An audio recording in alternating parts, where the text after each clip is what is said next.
Welcome to an Epiphany with Tiffany. My name is Tiffany, and I've just had an epiphany.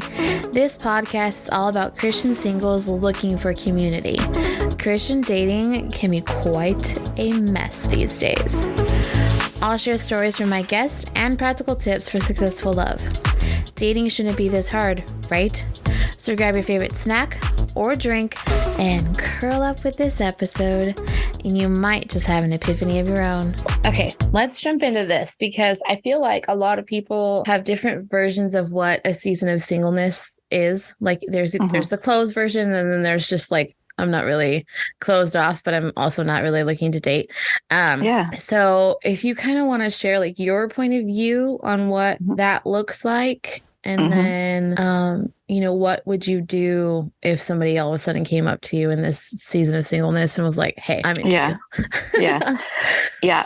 Well, like I said early on I did go through a season of singleness. So in 2018, I took a year off of dating, and right before the pandemic, and then didn't really date much after that for a while. But I just decided to intentionally take a whole year off of dating, and just see, I wanted to get to know the Lord better. I wanted to work on myself. I wanted to become, the person I'm looking for is looking for, surprisingly, I didn't have a lot of people come around during that time. And I don't know if that was the Lord protecting me or if it was just like I felt closed off. So nobody, people could recognize that. I don't know. But it was easy. But at the same time, also trying to work on myself and, see where the Lord takes me. And I don't know what I would have done if somebody would have come into my life at that time. But I also know it was easy to be like, nope, I'm just not dating. So I can't really say, if somebody were to have come into my life at that time, if it would have been like, okay, I'll just drop this. I think I would have hoped that they would have understood and wanted to wait, for that time to be over, to give me room to grow and to learn and to even just develop as a friendship, because that's ultimately the goal, is to become friends before you jump into anything. So, yeah. Yeah. Well, thank you for sharing. Absolutely. I'm always intrigued because like every time I've taken time off dating, and I took a long time off dating, but ever since I jumped back into the dating world, like I'll have these times where I'm like, okay, I'm done with this. And I'm like, I'm going to take some time off. But that's when like all these guys just come out of the woodwork, and I'm like, yeah, no. Right.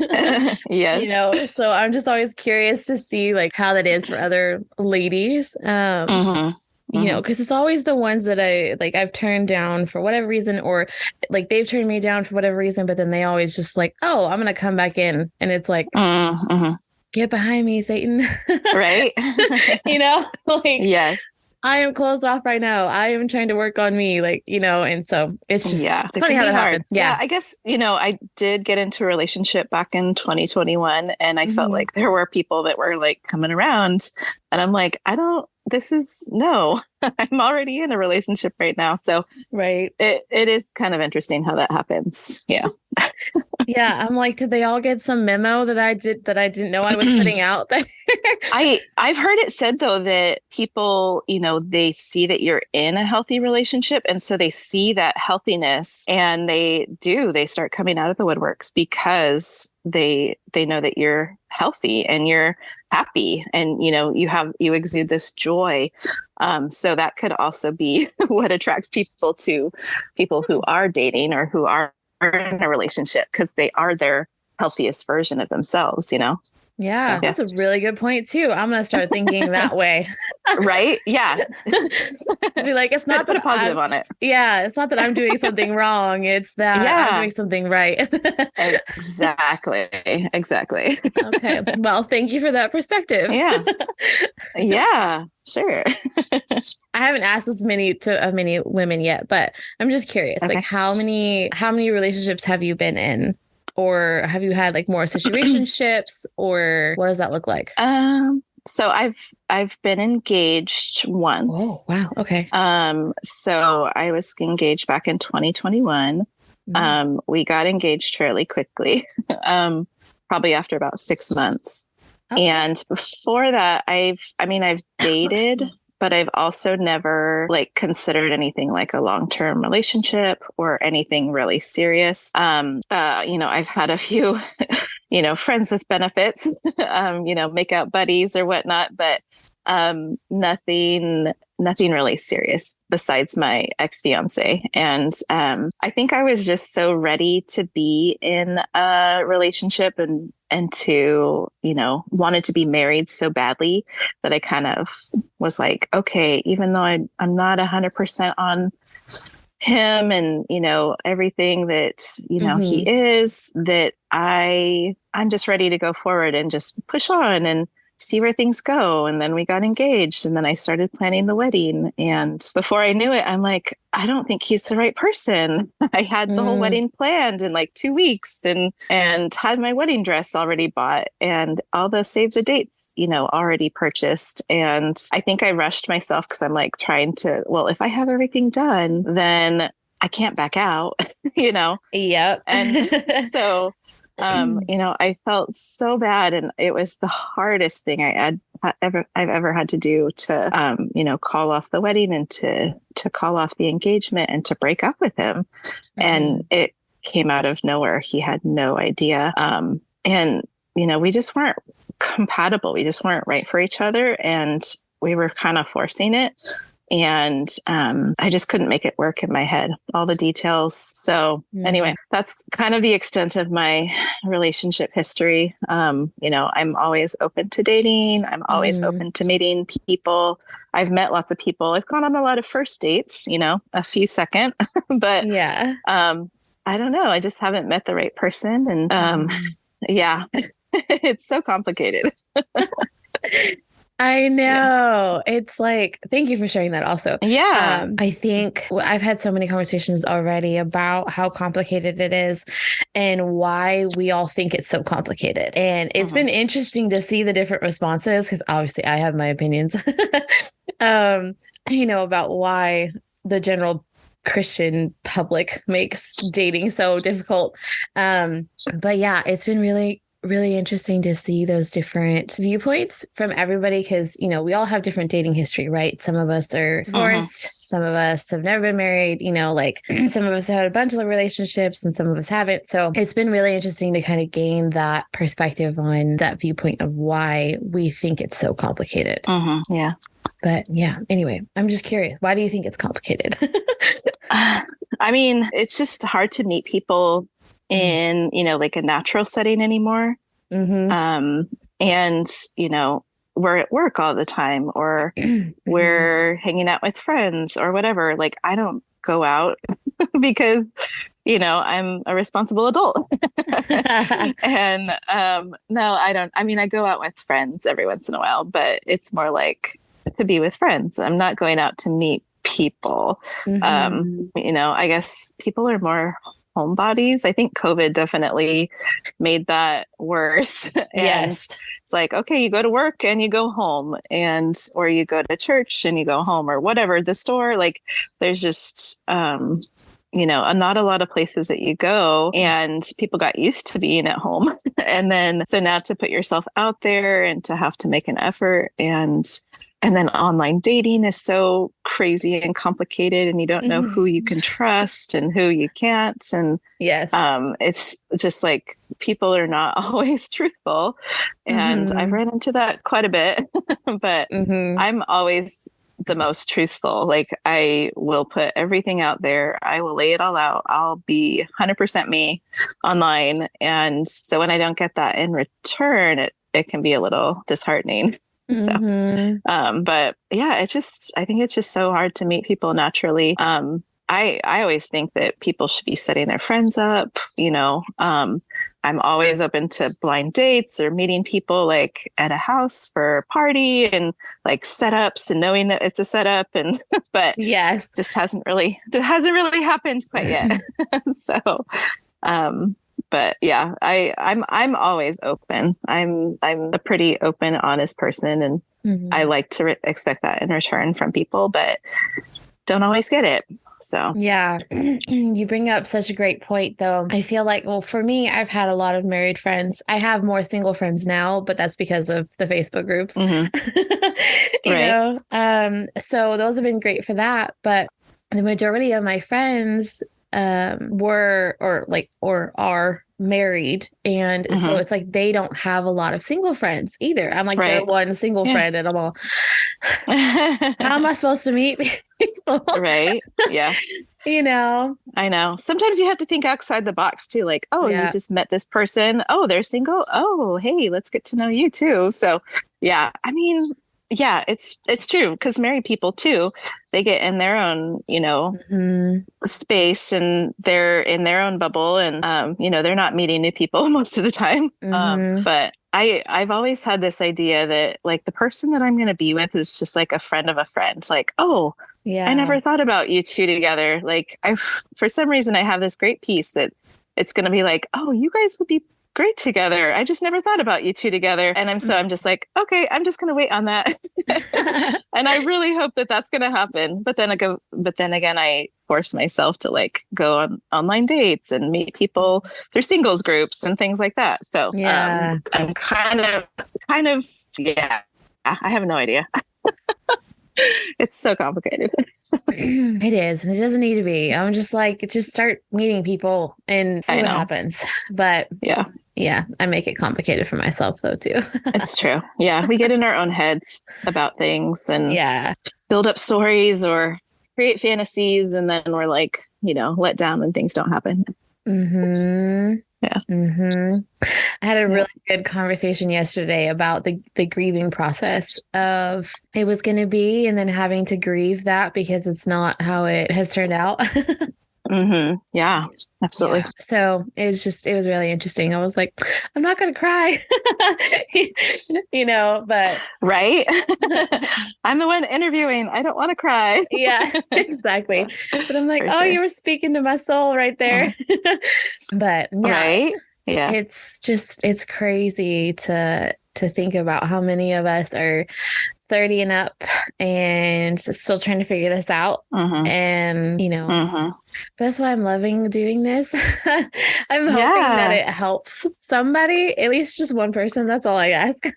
Right. Yeah. But absolutely. it's been cool to have these conversations. So, okay, you have a really good perspective on purity culture. Do you mind talking about that? Okay. Yeah. Sure. Let's go.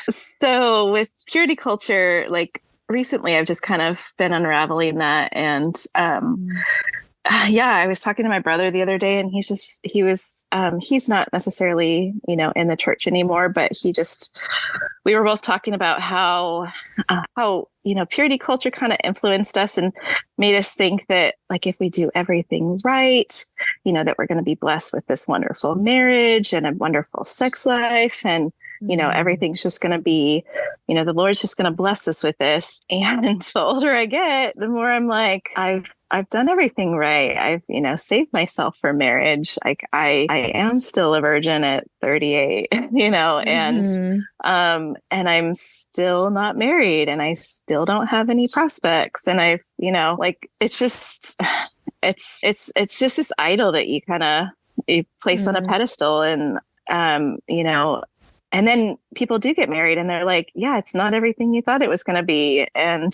it's hard. It's not easy, but purity culture kind of just made it seem like it was the end all be all. It's the thing to achieve. And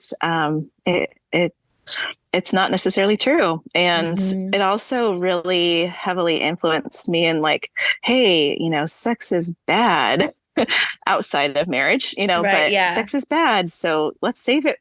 Let's save it for the one that you love, because it's bad, it's just, it's so funny how that happens. But it's like, no, we are sexual beings. We do have these natural urges. It's like, what do we do with it in our singleness? And, how do we walk in that, how do we walk in being a sexual being and, and embrace that but at the same time, keeping ourselves pure from, temptation. It's just, I'm really wrestling with that.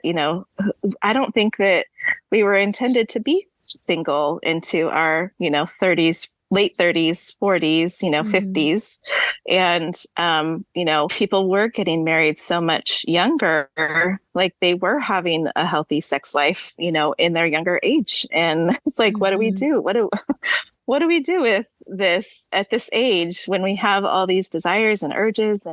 So it's something that we're all still walking through and struggling with, and trying to see what that looks like. But yeah, purity culture, yeah, it's I don't know that it was ever a good thing. I think that the 90s and everybody, I Kissed Dating Goodbye, like all these things, purity rings, it was all intended for good, but I think it did a lot more harm than they really realized. And a lot of people in their 30s and 40s are unraveling that and unpacking that in counseling about that and talking that through. Like, it's just, yeah, it's a lot. It is. It's so funny. Like, I don't have it on right now, but I still have my purity ring. Yeah. Yeah. I still have I always wanted ring. to get one, but I never did. I never got one. So yeah, I love it. I still wear it the majority of the time, but at the same time, I get a lot of people going, "Oh, so you're engaged?" And I'm like, no, it's complicated. Yeah, well, it's complicated. I'm engaged to the Lord. Yeah. Yeah. Not at this current moment. Yeah. So it's just, it's so funny because I think I'm still dealing with some of those ramifications from purity culture. It's like when I don't have it on, I feel guilty. Right. But then when I wear it, I have these like thoughts of like, oh, like the guy's not going to know that I'm not married or not single, or you know what I mean? Like they're going to see this ring and not come talk to me. And so it's just like, in that moment, I put God in a box because I have full belief that if the guy is for me, he'll still ask the question, like, so are you single? But it's still just like this guilt that is associated with not wearing it versus wearing it. And like, what does that look like? And because I'm very open about the fact that I'm waiting for marriage. Like I'm still a virgin myself. And and so I don't know, it's just kind of that weird like mind flip, and the only reason I don't have it on right now is because I've been flying a lot and, swollen hands. Yes. And it's just, so I'm like, okay, I don't have it on. I have it with me. I just don't have it on. Yeah. But anyway, it's funny to see, not funny. It's ironic, I guess is the better word. To see how all of this affected us in different ways, but also in so many similar ways, like I have people, I'm sure you've had this too, where they're like, you're still a virgin. Like what? Right. And I'm yeah, for sure. Yeah. Yeah. Like, but I've also had people say like, who aren't virgins, they're like, well, that's a great gift. Like, that's a great quality. Like some, your future person is going to be very lucky. And I'm like, yeah, okay. Thanks. But, yeah. I've gotten that too. Yeah, I've gotten that too. And people are like, isn't it hard? Yeah, people are like, isn't it hard to wait? And I'm like, well, I don't know anything different. So no, it's not. Like, so yeah. Yeah. And it's so funny too, because I feel like with certain people, they hear that and then they're like, oh, so you've never done anything. And I'm all, I mean, no. Like, how am I supposed to answer that question? Because like that's such a different, like there's ranges there, you know what I mean? Like with that realm. So anyway, it's just funny because I'm like, I don't know how to answer you. And why are we asking that question? And why are you asking? What are your intentions? People are always very curious what that looks like. So yeah. And I'm just like, just know, just know. Just that's all you need to know. It's just no. It's not a topic of conversation like that. It's a closed conversation. Yeah, it'll be a topic that I have with somebody that I'm actually serious with, not somebody that I'm just trying to get to know. But yeah, for sure. Anyway, Thank you for that perspective, because Absolutely. Yeah. I feel all of that. Right. It's so, I feel like it shouldn't be a topic that's taboo, but it is a topic that's taboo. And I'm like, we need to stop letting it be a taboo. Yeah. But Yeah. okay, let's talk about expectations as far as a man leading in a relationship. Yeah. Because I feel like this is such a different range with everybody, what that looks like to us personally. And I feel like guys can benefit from hearing different perspectives. So yeah. I believe in traditional, gender roles. I like a man being able to, be the head of the household and lead me, whatever that looks like. I think it's also, what am I trying to say? A partnership. It's also a partnership. Like, you need to come together and make decisions together, but ultimately I want my future spouse to be able to, be the leader of the house and to, make those hard decisions and, ultimately have, I guess, the final say. But I also am not the type of person that is like timid or who's going to be like, not able to share my opinions and voice my concerns. And so I don't know exactly what that will look like. Because obviously I don't know, but I just want to be able to have him lead, but he also, needs to love me and support me, like, the church, like, in the Bible, like how it says, the man is the head of the household and leads the family, but also, or what? No, I'm thinking of wives submit to your husbands. Yeah. And then it's like, as, but also husbands love your wives as, I think it's that Christ loves the church or, something like that. But anyway, it goes both ways. It has to be a union. It has to be a partnership. But yeah, I do look for that. I do want that. I appreciate when, a man takes charge and when he is able to take on those responsibilities, but it's also not expected either. If a future spouse wouldn't step up to it, like I would try to help steward that and to help, that he is wanting. I wouldn't automatically, just dismiss that situation or that relationship. So it's something that I crave. I really want somebody to lead me, but at the same time, I don't know what that looks like. Yeah. I think you bring up some great points though. I feel like our generation, and maybe because of purity culture, but also just other things like culturally, I feel like we weren't necessarily taught what that looks like, Right. I mean, because each of us come from different family backgrounds, right? I feel like my dad has been a good leader. I'm not saying that that's not a thing. It's just, it wasn't necessarily something that we were taught. Like, because again, I think each personality is going to lead different too. And so like, what does that look like within all these different pairings of couples, And I think that's where, God really comes in, making sure that you're both on the same page and both running after him and, like basically checking each other against what the Bible says. And instead of just kind of, okay, well, we're going to go off on this little trail over here, even though that's not what God wants us to do, or, whatever. Like insert thing here. I want him to be like seeking the Lord and seeking his wisdom and using the Bible to, make wise decisions. Like, I want him to be I mean, obviously both of our relationships with the Lord is important, but I want him to have that ultimate, sturdy foundation, in the Bible and, wisdom from the Lord to be able to lead properly too. So, I think that comes down to obviously spiritual maturity, and then that's a different range of things too. But, Like, I know somebody who's been praying for her future husband for a long time, and she always specifically prays that he have the wisdom of Solomon. And I'm like, oh, that's a big one.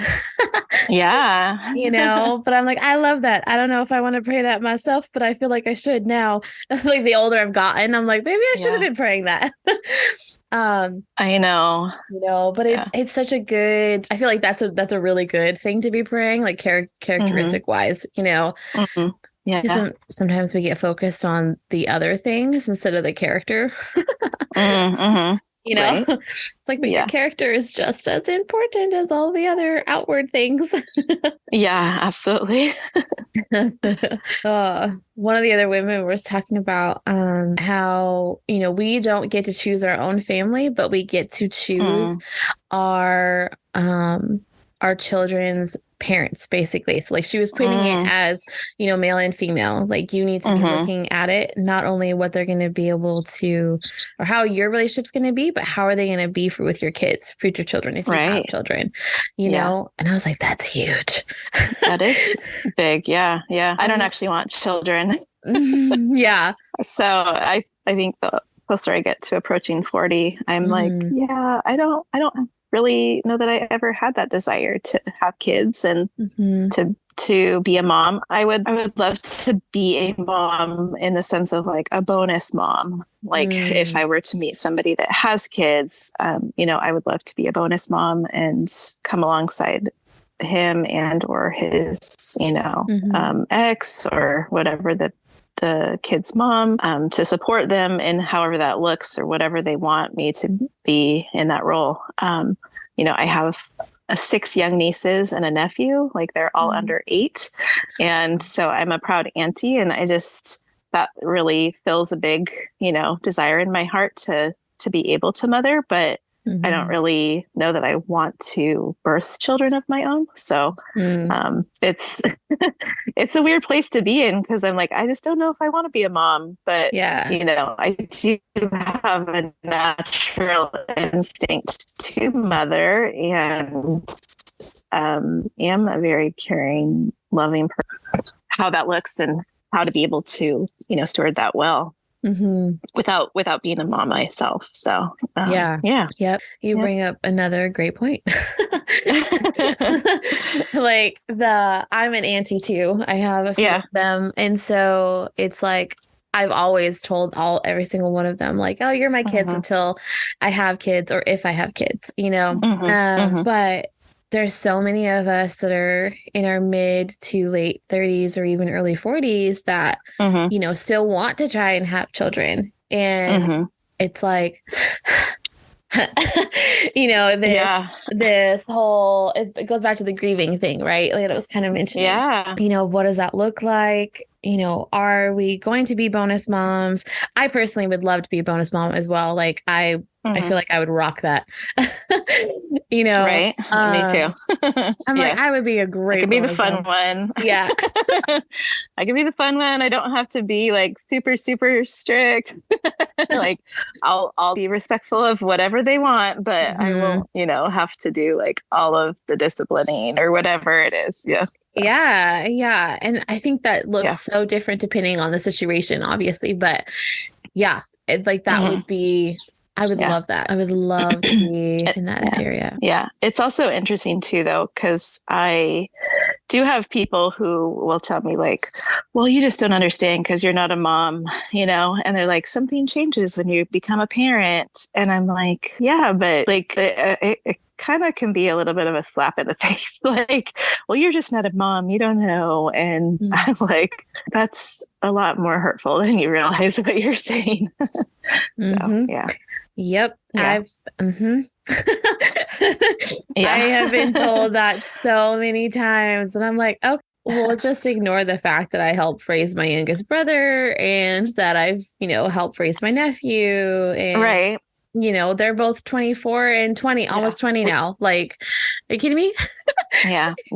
You know, different circumstances. I mean, we still have the same capacity to love. I mean, obviously there is a different chemical that releases when you become a parent. And, your, I think, capacity to love is way different once you do become a parent, but we still have some of that same connection and stuff. It's just different, but yeah, it can be a lot more hurtful than people realize. So notice people out there, stop saying that.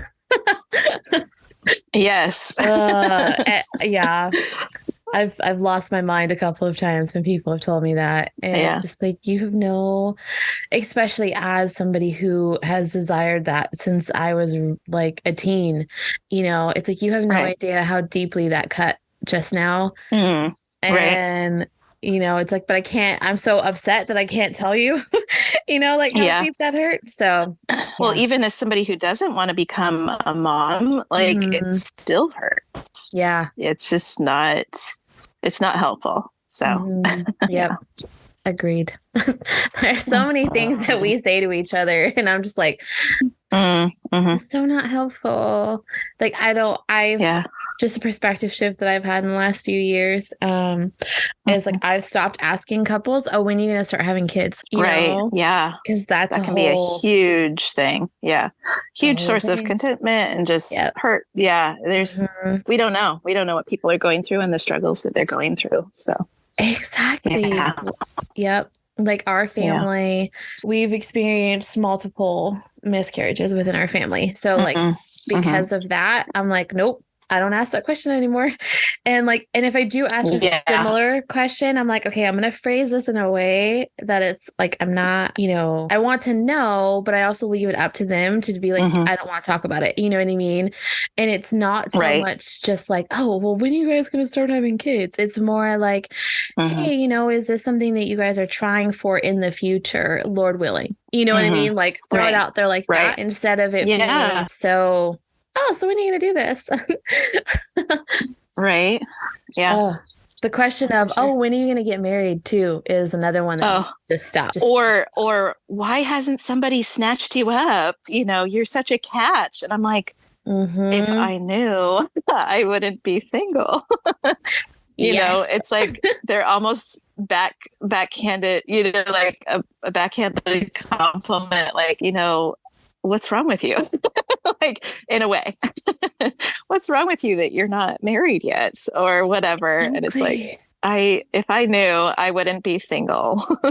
Exactly. Yeah. I know. I just put myself in that box last night. I was talking to somebody and I was like, joking, but at the same time, I'm like, I probably shouldn't have said that.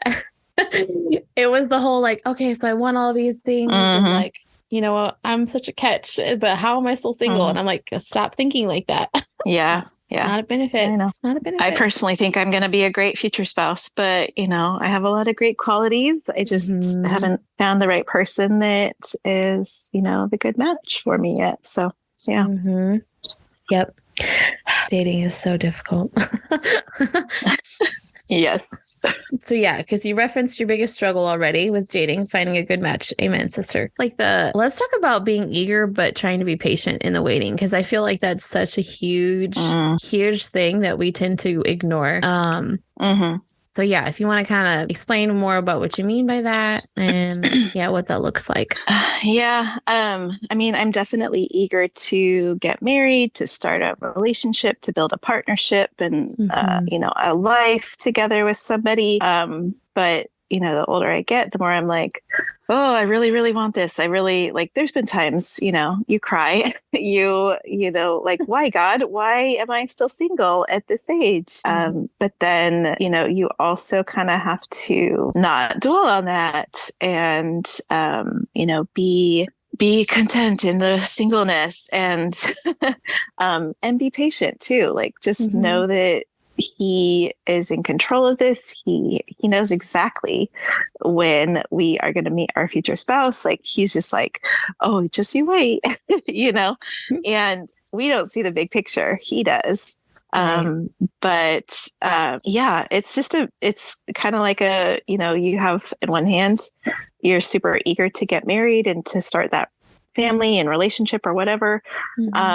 But you need to be somewhat content in where you're at and just being able to wait on the Lord and his timing, because you don't want to rush things.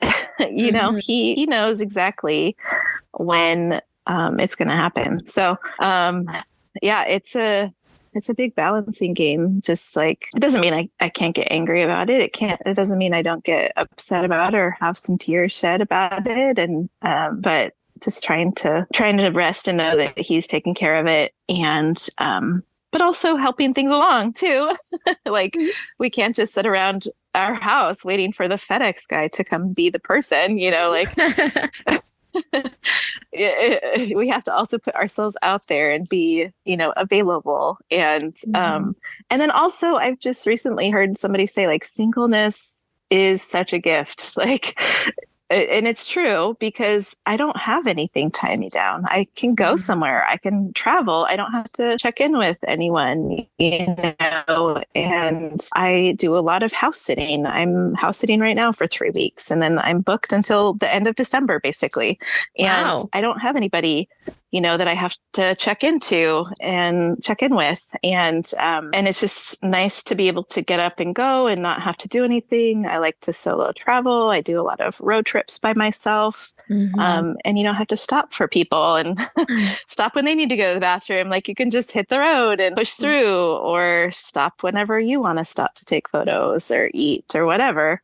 Right. But I've just been realizing how much of a gift it is right now, and everything will change when I meet that future person, and and it will be different to have to, like, check in with them and to not necessarily get a permission, but just, like, be on the same page about things, and can't just get up and go and do things. Like, you have to talk about things. Yeah. Oh, traveling. There we go. Okay. Yes.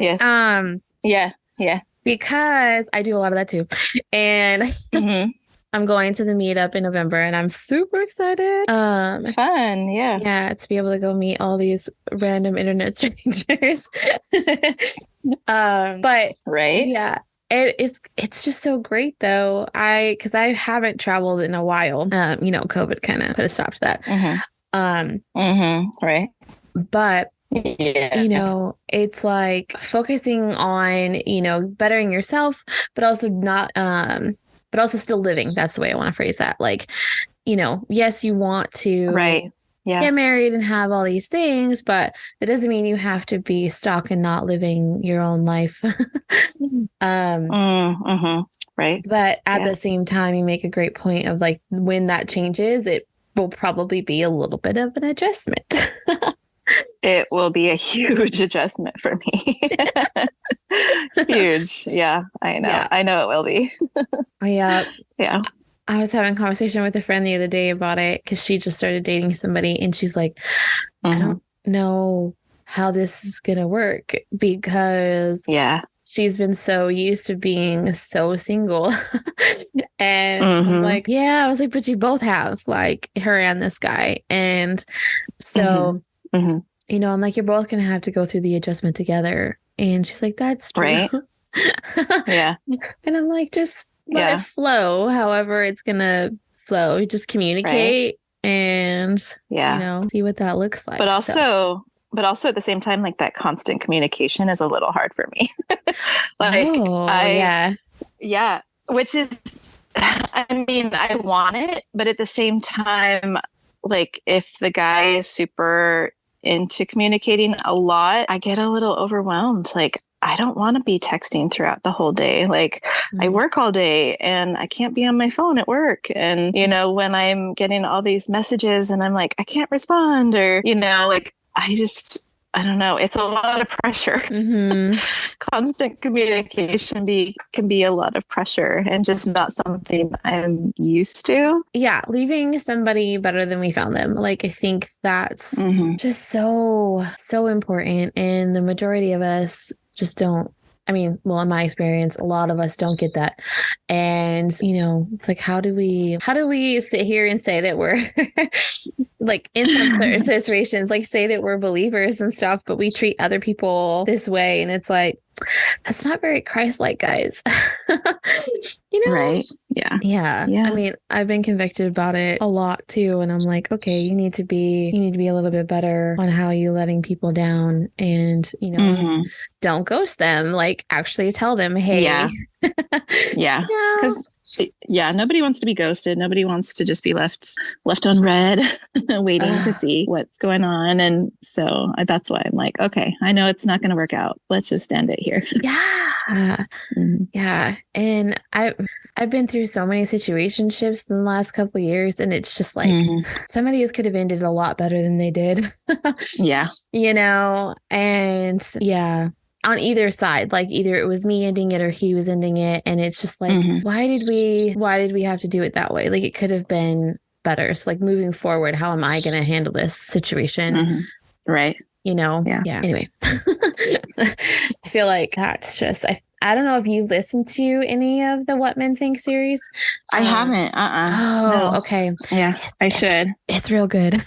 Yeah. Okay. Yeah, I will. It's really good. Okay.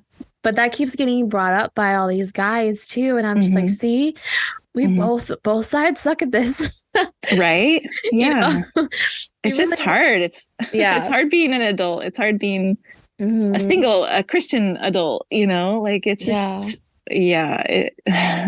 and, a lot of people are just so shy and so scared to fail that they don't even try. And, I've done a lot of like reading different books and just trying to build my confidence. And, like if you don't try, like you're never going to know, or nothing's going to happen if you don't try. Yes. And what is what's the harm in failing? Like, sure, you ask somebody out and they don't like you. Okay, just move on to the next person. Like, don't put so much weight in something. Like don't plan your marriage before you even talk to the person. Which is hard for women to not do. But yes, it is. I've done it myself, but I think. And when I took that year off of dating, I just decided, because before that, I was like literally looking at every person I met, any guy that I met that I found attractive. And I was like, oh, could he be my future husband? And like, I literally was thinking that in my mind, and I'm like, would he be a good, husband or father or whatever? And then I just kind of like, when I decided to take that commitment and not date, I just realized, like, don't put so much pressure on this. Like, it's literally like, do you want to have a conversation with someone? Like, it's not a marriage proposal. And so, I just decided to go for things and not put so much weight into it, not put so much pressure on something, so that then you don't become disappointed, and don't put so much expectation on that. So, and it just makes it more comfortable for everyone involved. So, because then you can be yourself. So, yes. Yeah, I agree. My family's life motto is unmet expectations brings frustrations. And it's so true. It is so true. I mean, my dad instilled that in us from a very young age, but he was doing it in the sense of like, okay, we're going to go on this family vacation, or we're going to go out to the river for the weekend, or, we're going to do whatever, like insert family here. And, so we're going to have a quick conversation about expectations. And if it was a family vacation, we'd all have to come up with an expectation. And then that way everybody knew, hey, we're going to go, it's the river this weekend, and the boys want to go on the inner tube. The girls want to hang out and read, and so whatever, that's just a random example, but, sure. But everybody knew ahead of time, okay, these are the expectations that each of us have. So it took a lot of the pressure and frustration out of the weekend because it was said. And, I couldn't get frustrated because my brothers were gone all day, and, or whatever, or they couldn't be frustrated because I wasn't out playing with them because I was reading my book. Right. Yeah.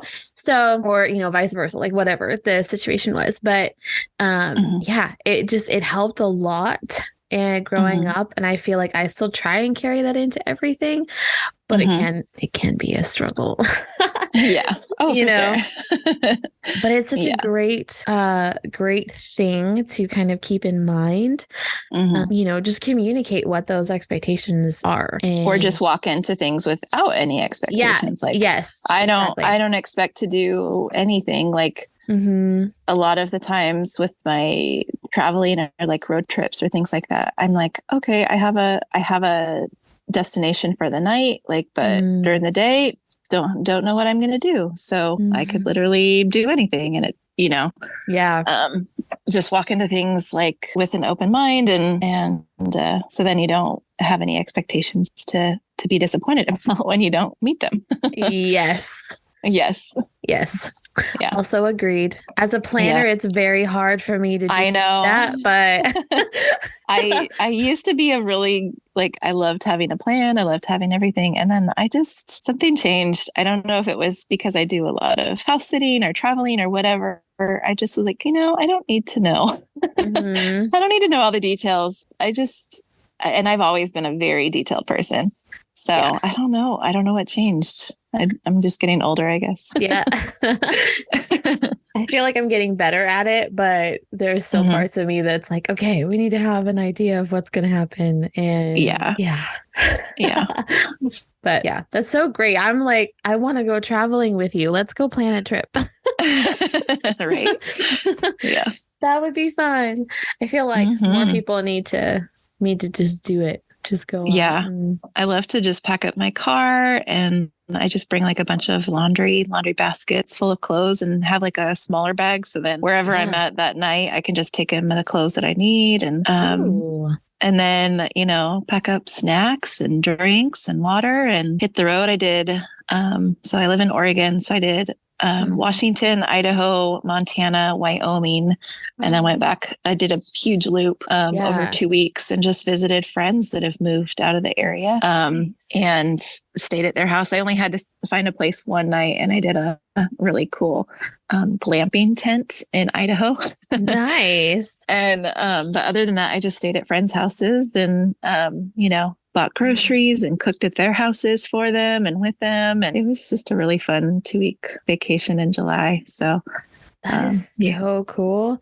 Yeah. I'm totally going to do that because I have friends all over the country now. So.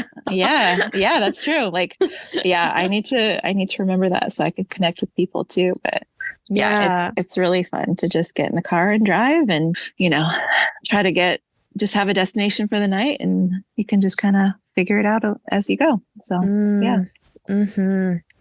Yep. I need to do that soon. Yeah. My little solo trip to North Carolina was great, but at the same time, like, I wish I had done a little bit more exploring. So, yeah. Ooh, okay. Let's talk about the long distance because I feel like a lot of us are like, there's some of us that are open to it, obviously, but then there's those of us who are like, heck no. Yeah. For many reasons. So yeah, let's just chat about that because I feel like this is such a thing in current Christian dating culture right now. So I know. Yeah, it can be really complicated. Like I don't prefer a long distance relationship because I want to be able to, spend time with my future partner or whoever I'm dating.